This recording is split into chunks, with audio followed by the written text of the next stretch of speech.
கர்த்தருடைய நாமம் மகிமைப்படுவதாக. இந்த நாளில் சங்கீதம் 50:15 ஆபத்து காலத்தில் என்னை நோக்கி கூப்பிடு. அருமையான சங்கீதக்காரன் தேவன் எதை விரும்புகிறார் என்று புரிந்து வைத்திருக்கிறார். மனிதனுக்கு ஆபத்து காலம் என்று ஒன்று வருகிறதா, நெருக்கடி என்று ஒன்று வருகிறதா, உபத்திரவம் வருகிறதா, நிந்தை வருகிறதா, என்ன செய்வோம் என்று தெரியாத அளவுக்கு திகைப்பு ஏற்படுகிறதா, அப்படிப்பட்ட எல்லா ஆபத்து காலத்திலும் தேவனை நோக்கி கூப்பிடலாம் என்பதை சங்கீதக்காரன் அறிந்திருக்கிறார். ஆண்டவரை நோக்கி கூப்பிட தெரியணுங்க. ஆபத்தோ, நெருக்கடியோ, உபத்திரவமோ, வியாதியின் நேரங்களோ, சோதனையின் நேரங்களோ, எல்லா நேரங்களிலும் கர்த்தரை நோக்கி கூப்பிட தெரியணும். அப்படி தெரியணுமானா என்ன பண்ணியிருக்கணும்? அப்படியெல்லாம் கூப்பிட்டவர்கள் இருக்கிறாங்க வேதத்தில். அதற்கு தான் நீங்கள் இவ்வளோ பிரசங்கம் கேட்குறீங்க, சபைக்கு வந்து பிரசங்கம் கேட்குறீங்க, உங்களுடைய வீடுகளில் நீங்கள் வேதம் வாசிக்கிறீங்க. எல்லாமே என்னென்னா, ஆண்டவரை நோக்கி கூப்பிட்டு எவ்வளோ வெற்றி பெற்றார்கள், ஆண்டவரே சார்ந்திருந்து அவருடைய வாழ்க்கையிலே எவ்வளோ வெற்றி பெற்றார்கள், கர்த்தரை மறந்தவர்கள் எப்படி ஆனார்கள், கர்த்தருக்குள்ளே நன்றாக வாழ்ந்து கொண்டு ஏதோ ஒரு ஐஸ்வர்யத்தின் மித்தமாகவோ இல்லை ஏதோ ஒரு நெருக்கடி மித்தமாகவோ கர்த்தரை மறந்து போனவர்களுடைய ஜீவியம் என்னானது, எல்லாமே வேதத்தில் இருக்குது. அதுதான் நம்முடைய இக்கட்டு காலத்தில் சிந்திக்க வேண்டியதாக இருக்கும். சிந்திச்சு பெற்றுக்கொள்ளணும். ஒரு ஆபத்து ஒரு மனிதனுக்கு ஏற்படுகிறது என்றால் ஆண்டவர் அழகா மனிதனுக்கு சொல்லுவாராம், என்னை நோக்கி கூப்பிடு. ஆபத்து மாத்திரம் அல்ல, எல்லா வேளையிலையும் என்னை நோக்கி கூப்பிடு. மனிதனால் எது முடியாது, சாத்தியமில்லை, இன்னைக்கு அவ்வளோதான் இருக்குதோ, அந்த நேரத்தில் என்னை நோக்கி கூப்பிடு. இந்த வார்த்தை எவ்வளவு உண்மையான வார்த்தை. அருமையான இஸ்ரவேல் ஜனங்கள் அந்த பார்வோனிடத்திலே அநேக நெருக்கடிகளை சந்தித்து கடைசி அவர்களுக்கு உணவு கூட கிடைக்காத அளவுக்கு, வேலையின் நெருக்கத்தின் நிமித்தமாய் தங்களுடைய குடும்பத்தை கவனிக்க முடியாத அளவுக்கு உணவே இவர்கள் ஆயத்தம் பண்ணி இவர்களாக சாப்பிடணும், அன்றன்றைக்கு செய்ய வேண்டிய வேலையையும் அதிகமாக செஞ்சு முடிக்கணும். அந்த வேலையை செய்து முடிக்கணுமானா இவங்க உணவை என்னாக முடியாது, எங்கேயுமே போய் தேட முடியாது, உணவை தங்களுக்கு ஆயத்தப்படுத்தவே முடியாது. அப்படிப்பட்ட ஒரு நெருக்கடியின் மத்தியில் கர்த்தரை நினைக்கிறாங்க, ஒரு மனமாக கர்த்தரை நினைக்கிறாங்க. நமக்கு ஏற்கனவே தேவன் இருக்கிறாரே, அந்த தேவன் தானே இந்த தேசத்தில் கொண்டு வந்து யோசேப்பை உயர்த்தி இன்னைக்கு நம்ம எல்லாம் வாழ வைத்து அழகு பார்க்கிறார். இன்னைக்கு யோசேப்பை அறியாத ஒரு மனிதன் வந்து இவ்வளோ உபத்திரப்படுத்துகிறான். நாம் தேவனை நோக்கி கூப்பிடுவோம் என்று கர்த்தரை நோக்கி முறையிட்டார்களாம். பாருங்க, என்னை நோக்கி கூப்பிடு அப்படின்னபடி அன்று இஸ்ரவேல் ஜனங்கள் கர்த்தரை நோக்கி கூப்பிட்டார்கள். எதற்காக? எங்களுக்கு ஒருவேளை உணவாவது நிம்மதியாக நாங்கள் சாப்பிட மாட்டோமா, நிம்மதியாக எங்களுக்கு கிடைக்காதா என்கிற அர்த்தத்தில் தான் கூப்பிட்டார்கள். கூப்பிட்ட அவர்களை தேவன் நோக்கி பார்த்தார். அவர்களுடைய சத்தத்தை கேட்ட உடனே தேவன் இந்த ஜனங்களுக்கு எதெல்லாம் செய்ய வேண்டியிருக்குது என்பதை நினைத்து அவர்களுக்கான வேலையை செய்ய ஆரம்பித்தார். ஆபிரகாமுக்கும் ஈசாக்குக்கும் யாக்கோபுக்கும் பண்ண உடன்படிக்கையை தேவன் நினைத்தருளினார் என்று எழுதப்பட்டிருக்கு. நாம் ஆண்டவரை நோக்கி கூப்பிடுகிறோம், கூப்பிட்ட உடனே அவர் உடன்படிக்கையை நினைவு கூறுகிற தேவனாக இருக்கிறார். ஏன் கூப்பிடாமையே தேவனிய உபத்திரவத்தை பார்க்க வேண்டியதானே, கூப்பிடாமையே எல்லாவற்றையும் அவர் கேட்க வேண்டியதானே. இந்த உலகத்தில் இவ்வளவு தூரம் இந்த உலகத்தை ஆண்டவர் உண்டாக்கி, இவ்வளவு மனுக்குலத்தை உண்டாக்கி, எல்லா வித வசதி வாய்ப்புகளையும் அவனுக்கு கொடுத்து, ஏழையாக இருந்தாலும் பணக்காரர்களாக இருந்தாலும் யாராக இருந்தாலும் அவர்களுக்கு போதுமான அளவுக்கு எல்லா வித இயற்கைகளையும் நலமானதையும் அவர்களுக்கு கொடுத்து வச்சுட்டு ஒன்றே ஒன்று சொல்லுகிறார், ஏதாவது ஒரு வேலை உனக்கு நெருக்கடியாக இருக்குமானா என்னை நோக்கி கூப்பிடுங்க. அவர் படைத்த உலகத்தில் அவரே தான் இருக்கணும், நம்ம அவரையே சார்ந்து இருக்கணும். ஆனால் மனிதன் இருதயத்தின் எண்ணங்களினால் தூரம் போய்கிட்டே தான் இருந்தான். அப்படி தூரம் போனதுனால தான் ஒரு சில மனிதர்களை தேவன் நினைவுபடுத்தினார். இந்த உலகத்தில் உலகத்தின் காட்சிகளையே கண்டு தூரம் போய்கிட்டு இருக்கிற மனிதனே, மனுஷியே, அந்த நோவா எப்படி அன்னைக்கு என் சொல் கேட்டு நடந்தான், அந்த ஆபிரகாம் எப்படி அன்னைக்கு என் சொல் கேட்டு நடந்தான், அந்த ஈசாக்கு எப்படி நடந்தான், யாக்கோபு எப்படி நடந்தான், நீ ஒரு நாளாவது உற்று கவனித்திருக்கிறியா?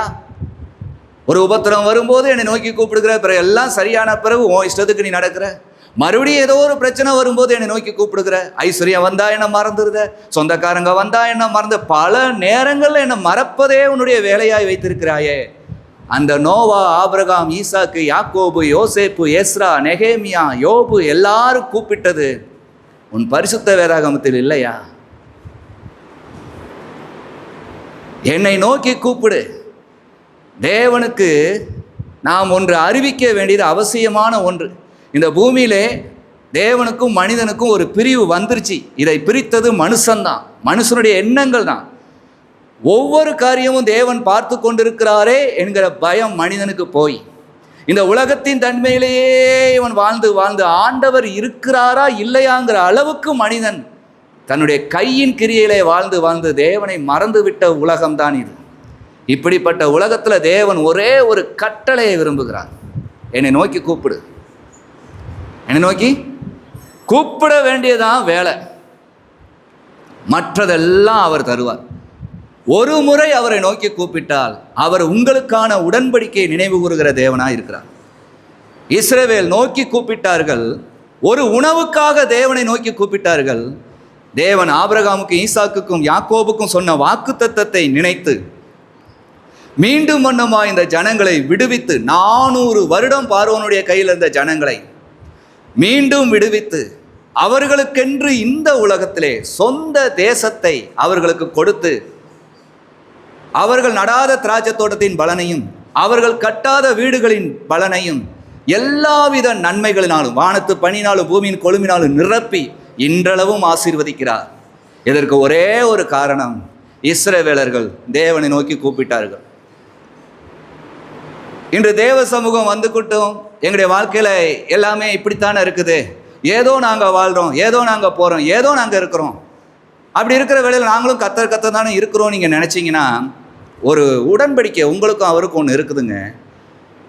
அவர் உங்களுக்குரியதை அவர் நினைக்கணும், ஆனால் நீங்கள் அவரை நோக்கி கூப்பிடணும். கூப்பிட வேண்டியது உங்களுடைய அவசியம், அவர்கிட்ட தெரிவிக்க வேண்டியது அவசியம். ஆதியாகமத்திலிருந்து வெளிப்படுத்தின விசேஷம் வரைக்கும் நீங்கள் எங்கே பார்த்தாலும் அப்போஸ்தலனாகிய பவுலை கொண்டும் சரி, தீமோத்தேயுவை கொண்டும் சரி, எழுதப்பட்ட எல்லா இடங்கள்லையும் அவரை எப்படியெல்லாம் நோக்கி கூப்பிடலாம், எந்தெந்த காரியங்களுக்கெல்லாம் அவரை நோக்கி கூப்பிடலாம் என்பது விரிவாக எழுதப்பட்டு தான் இருக்குது. ஆனால் அது தெரிந்திருந்தும் நிறைய பேர் தேவனையை கூப்பிட மாட்டாங்க. கூப்பிடணுங்க, என்னை நோக்கி கூப்பிடு, நான் உனக்கான உடன்படிக்கையை நினைவு கூறுவேன் என்பதுதான் ஆண்டவர் வைத்திருக்கிற ஒரு உடன்படிக்கை. மீண்டும் இஸ்ரவேலர்கள் பாவம் செய்து அடிமைத்தனத்துக்கு போன போது மீண்டும் கர்த்தரை நோக்கி கூப்பிட்ட போது கர்த்தர் ஒன்றை நினைவு கூர்ந்தார். என்னவென்று தெரியுமா? அடிமைத்தனத்திலிருந்து ஒரு விடுதலை கிடைக்காதான் இஸ்ரவேல் ஜனங்க வேண்டாங்க. ஆண்டவர் நினைவு கூர்ந்தார், மலைகள் விலகினாலும் பர்வதங்கள் நிலை பெயர்ந்தாலும் என் கிருபை உன்னை விட்டு விலகாமலும் என் சமாதானத்தின் உடன்படிக்கை உன்னை விட்டு நிலை பெறாமலும் இருக்கும் என்று உண்மையில் மனதுருகிற கர்த்தர் சொல்லுகிறார் என்கிற அந்த உடன்படிக்கை நினைவு கூர்ந்து கூப்பிட்ட ஜனங்களை மீண்டும் சாட்சியாய் நிறுத்தினார். கூப்பிட வேண்டியது அவசியங்க. கர்த்தரை நோக்கி கூப்பிடணும். முதல் காரியம், நீங்கள் கர்த்தரை நோக்கி கூப்பிடணும். எப்படிப்பட்ட நேரத்திலும் சரி கர்த்தரை நோக்கி கூப்பிட நீங்கள் ஆவலாக இருக்க வேண்டும், வாஞ்சியாக இருக்க வேண்டும், அதுவே நோக்கமாக இருக்க வேண்டும். கூப்பிட்ட எல்லாருக்கும் தேவன் குரல் கொடுத்தார் என்று மாத்திரம் சொல்ல முடியாது, விடுவித்த அழகு பார்த்தார். அதற்கடுத்தபடியா தேவனுக்குள்ளே இருக்கிறவர்கள் மட்டும்தான் கூப்பிடணுமா? இல்லை. ஒரு காலத்தில் நாமும் தேவனற்றவர்களாகத்தான் இருந்தோம். ஆண்டவர் எப்படி சொல்லுகிறார், யார் யாரெல்லாம் நோக்கி கூப்பிடலாம் என்று? சங்கீதம் 145:18 போதும். தம்மை நோக்கி கூப்பிடுகிற யாவருக்கும். தேவன் தான் இந்த உலகத்தை படைத்தார். இந்த உலகத்தின் மனுக்குலங்களை எல்லாவற்றையும் படைத்தது கர்த்தர் தான். இந்த மனிதர்கள் எந்த தேசத்தில் இருந்து எந்த மொழி பேசுகிறவர்களாக இருந்தாலும், எப்படிப்பட்ட சூழ்நிலை இருந்தாலும் தேவனை நோக்கி அவர்கள் கூப்பிடுவார்களானால் கர்த்தர் நிச்சயமாக அவர்களுக்கு பதில் தருவார். தம்மை நோக்கி கூப்பிடுகிற யாவருக்கும் அவர் பதிலளிக்கிற தேவனாக இருக்கிறார். அது எந்த ஒரு வித்தியாசமே கிடையாது. இயேசுவை ஏற்றுக்கிட்டவர்கள் தான் கூப்பிடணும், இயேசுக்குள்ள ஐக்கியமாக இருக்கிறவர்கள் தான் கூப்பிடணும், கிடையவே கிடையாது. என் நாமத்தினாலே நீங்கள் எதை கேட்டாலும் நான் அதை உங்களுக்கு தருவேன், உங்களுக்கு செய்வேன் என்று சொன்னவர் தம்மை நோக்கி கூப்பிடுகிற யாவராக இருந்தாலும் அது எந்த தேசத்தில் எந்த இடத்துல ஏதோ ஒரு மூலையில் இருந்துக்கிட்டு எத்தனையோ விட முடியாத பாவங்களையோ வியாதிகளையோ வறுமைகளையோ வெறுமைகளையோ இருந்துக்கிட்டு நான் விடுதலை பெற விரும்புகிறேன், இயேசுவின் நாமத்தினாலே வேண்டுகிறேன் என்று யார் வேண்டினாலும் கர்த்தர் அவர்களுக்கு பதில் தருகிற தேவனாய் இருக்கிறார். என் நாமத்தினாலே நீங்கள் எதை கேட்டாலும் நான் உங்களுக்கு தருவேன், என் நாமத்தினாலே பிதாவாகிய தேவன் மகிமைப்படும்படியாய் தருவேன் என்று இயேசு கிறிஸ்து சொல்லியிருக்கிறார்.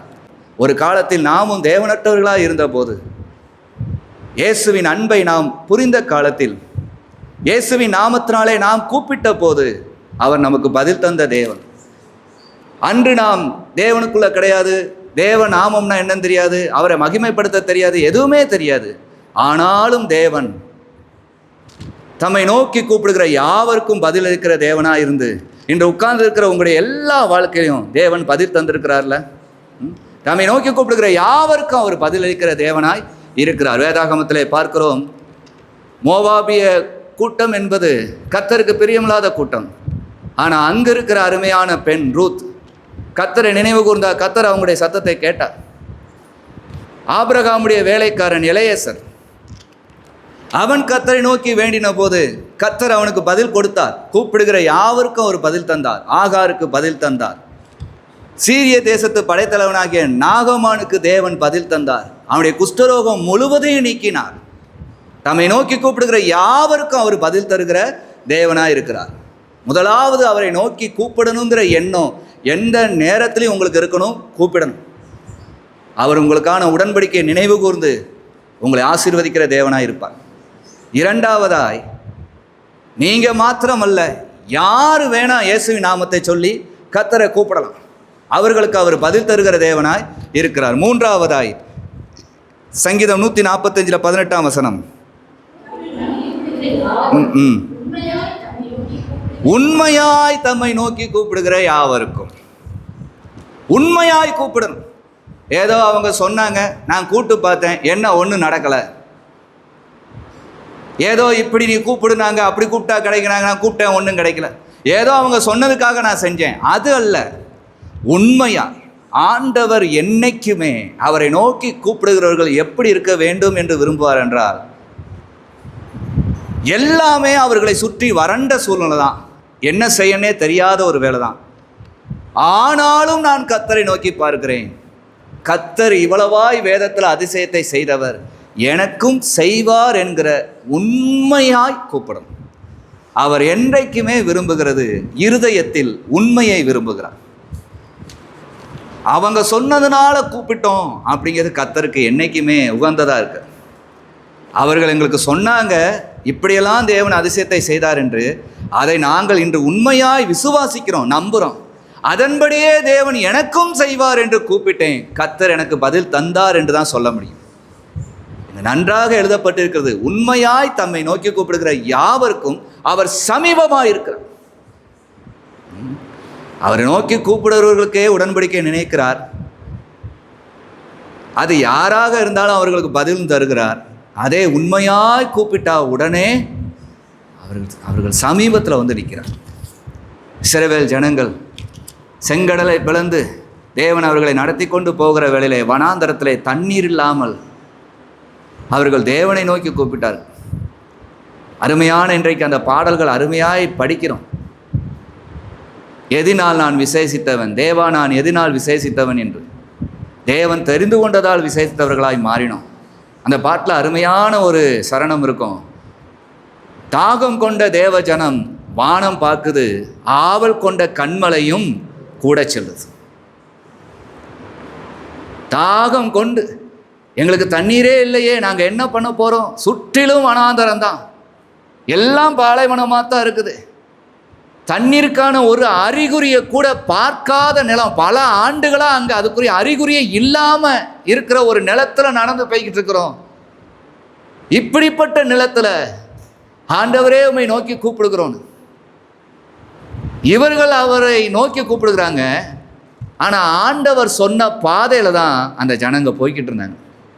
அவர்கள் கண்ணுக்கு ஒன்றுமே தெரியல, இனி தண்ணீருக்கு வாய்ப்பே இல்லை, அதுதான் அவங்களுக்கு தெரிந்தது. ஆனால் வழி நடத்துகிற தேவன் அவர்களோடையே சென்றார். எப்படி? அதே வனாந்தரத்தில் கடந்து போய்கிட்டே இருக்கும்போது இருக்கிற அந்த கண்மலைகள் பயங்கரமான அந்த வெயில் மித்தமாய் அந்த மலையினுடைய வெப்பமே அதிகமாக இருக்குது. அப்படி வெப்பமாக இருக்கிற அந்த மலை அடிவாரத்தில் தான் நடந்து போய்கிட்டு இருக்காங்க. தண்ணீருக்கே வாய்ப்பில்லைன்னு நினைக்கிற அந்த கண்மலையில் தேவன் என்ன பண்ணியிருந்தார்?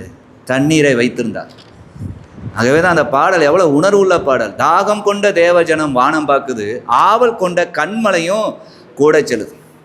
இந்த மலையில் என்ன கிடைச்சிரும்? தண்ணீர் சுரக்குமா? கற்பாறையிலிருந்து தண்ணீர் புரண்டு வருமா? தேவன் சொன்ன பாதையில் தேவனை நோக்கி கூப்பிடுகிற மனிதர்களுக்கு நிச்சயமாய் வரும். அவர் கண்மலையை பிளந்து அவர்களுடைய தண்ணீர் தாகத்தை தீர்த்து நதியாய் ஓட பண்ணின தேவன் எத்தனை நல்லவர். உண்மையாய் தம்மை நோக்கி கூப்பிடுகிற யாவருக்கும் அவர் சமீபமாய் இருக்கிறார். உங்களுடைய வாழ்க்கையிலையும் வெறுமையான சூழ்நிலை, வறண்டு போன சூழ்நிலை, இனிமேல் நன்மைக்கு வாய்ப்பே இல்லைன்னு இருந்தாலும் தேவன் கொடுத்த உடன்படிக்கைக்கு நீங்கள் கீழ்ப்படிந்து ஆண்டவராகிய இயேசு கிறிஸ்துவின் இரத்தத்தினாலே கழுவப்பட்டு இப்பொழுது அவருடைய நாமத்தின் நிமித்தமாய் தேவனுக்கு உகந்தவர்களாய் நீங்கள் வாழ்ந்து கொண்டு இருக்கிறீங்கன்னா, உங்கள் வாழ்க்கையில் இவ்வளவு வறுமையும் வெறுமையும் இப்பொழுது காணப்படுகிறதா இருந்தாலும் நீங்கள் உண்மையாய் கர்த்தரை நோக்கி கூப்பிடுங்க. அன்று இஸ்ரவேல் ஜனங்களுக்கு வனாந்தரத்திலே கண்மலையை பிளந்து தண்ணீரை தந்தவர் என்னுடைய வாழ்க்கையிலும் இருக்கிற இந்த வெறுமையை நீர் நீக்கி என்னை ஆசீர்வைத்து வையும் என்று உண்மையாய் ஆண்டவர்கிட்ட கேளுங்க.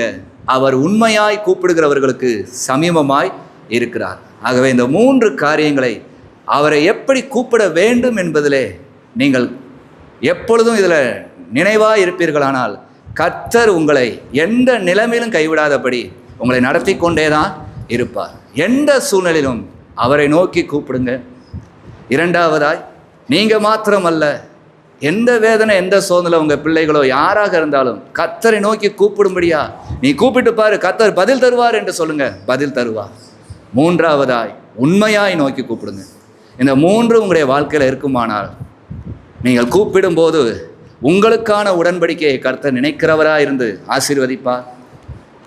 நீங்கள் கூப்பிடும்போது அவர் உங்களுக்கு பதில் தருகிற தேவனாக இருப்பார். நீங்கள் கூப்பிடும்போது அவர் உங்களுக்கு சமீபமாக இருப்பார். எந்த நெருக்கடி நேரத்தில் பரிசுத்த வேதாகமத்திலே புதிய ஏற்பாட்டில் எத்தனை இடங்களில் பார்க்குறோம்.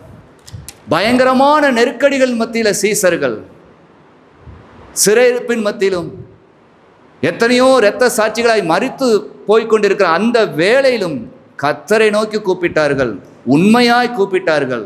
கர்த்தர் அவர்களுக்கு பதிலளித்து சமீபமாய் இருப்பதை அநேகர் கண்டு கர்த்தருடைய நாமத்துக்கு பயந்ததையும் வேதத்திலே பார்க்கிறோம்.